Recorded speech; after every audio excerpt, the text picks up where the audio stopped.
It's not your hormones, it's your body trying to talk to you.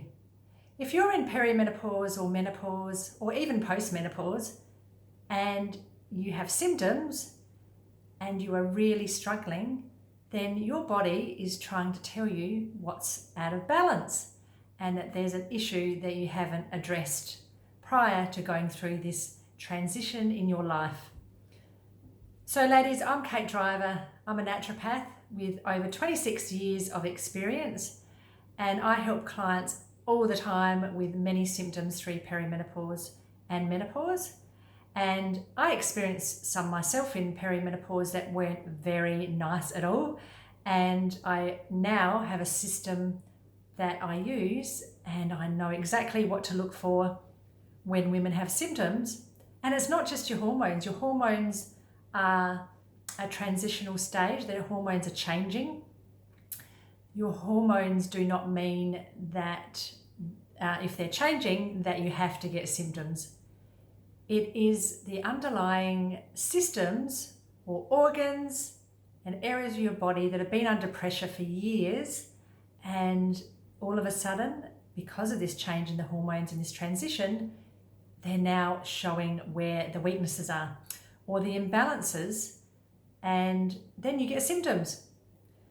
So for instance, if you've been pushing yourself hard, like many women do over the years, if you're a high achiever, or if you're just a busy woman running your family and your career and having a lifestyle that keeps you busy all the time and you never stop, and you've done this for years, then when you go through this stage of your life, you might find that you get many more symptoms because your nervous system, your adrenals, and your thyroid gland that put up with all of this stress over the years now don't function as efficiently.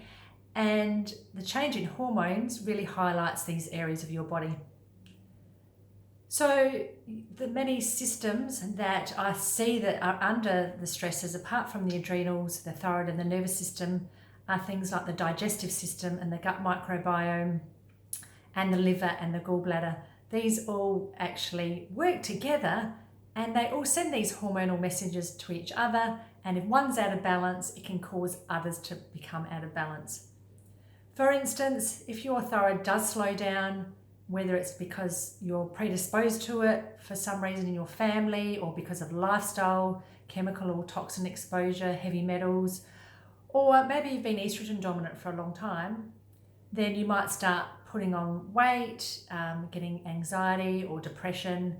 It may also then slow your liver function down, and if that's slow, then you have slow bile production, slow bile release from the gallbladder, and this can cause things like constipation or imbalance of microbiome, or that you don't get rid of the excess estrogens or metabolize the estrogen as efficiently because the bile is needed for that also. So you might end up with estrogen dominance.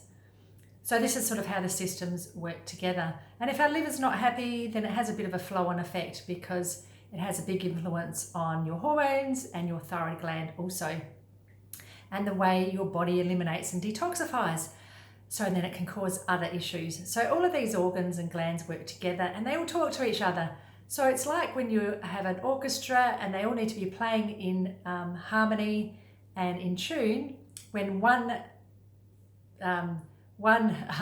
instrument comes out of tune or becomes sick or out of tune, then it will cause the rest of the orchestra and everything else to sound not good at all. So it's the same in your body. When one of these systems or glands or hormones are out of balance or transitioning, then it can cause a bit of an imbalance elsewhere. Yeah, so they're the main systems that I see out of balance. But the other issue that I see quite regularly is actually histamine sensitivity, histamine excess, or histamine intolerance. And I see this so often with my clients nowadays. I would have to say that it's increased hugely over the last 5 years, particularly since the beginning of our COVID times, for lots of different reasons, but including stress. Now, when we have loads of stress all of the time, it causes us to release more histamine into the system. Now, we need histamine.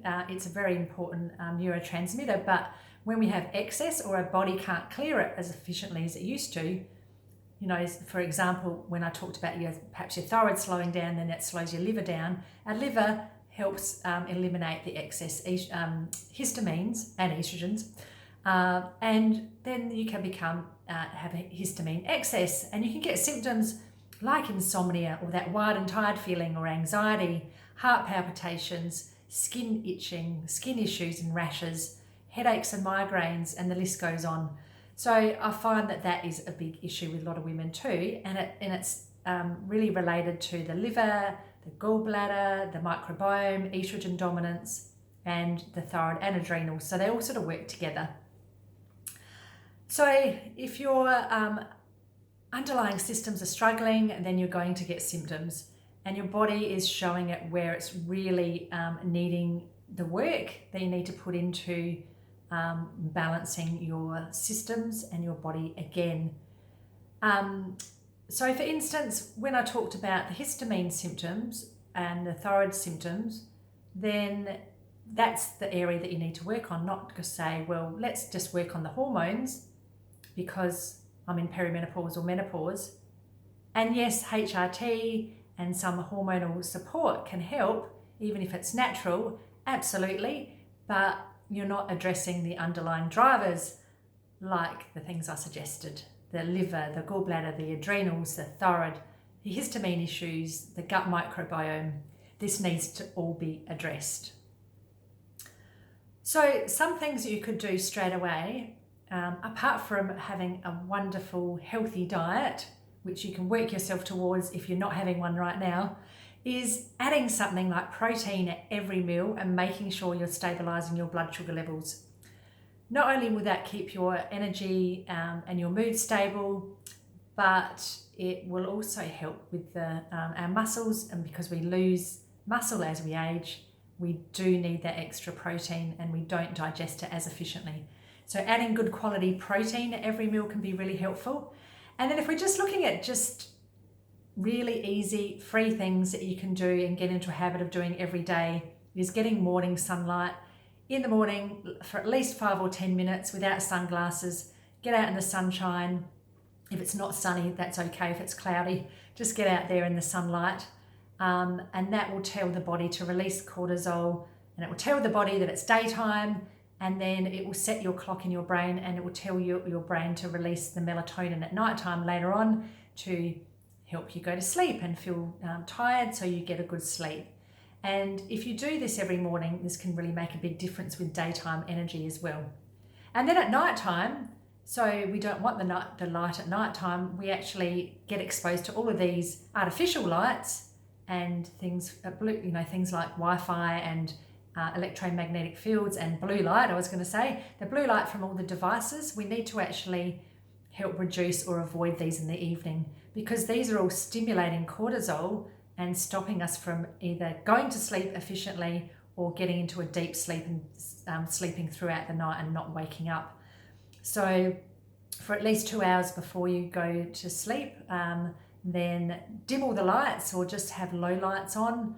Wear blue light blocker glasses if you can, they're really handy, and avoid devices that have blue light. Or if you really have to use them, use your blue light blocker glasses and use the blue light blocking screens on your devices. So they all have free screens on them that you can download on your laptop or your computer or your phone. So it actually blocks a bit of that blue light as well. But if you can do this, it makes a huge difference with your sleep and with our whole circadian rhythm and balance. And if you would like to join me on my masterclass that's coming up, I will put the link below. I'll be going through this in a lot more detail and why it's not just your hormones, and go into depth about the systems and what you can be doing about it, and loads more tips and much more. If you want to join me, then check the link below. If not, just hit subscribe, and I'd love to see you on the next video. And any comments or any questions you have, please pop below as well. Thank you so much for listening. I'm Kate Driver, Naturopath, and I will see you on my next video. Thanks for now. Bye.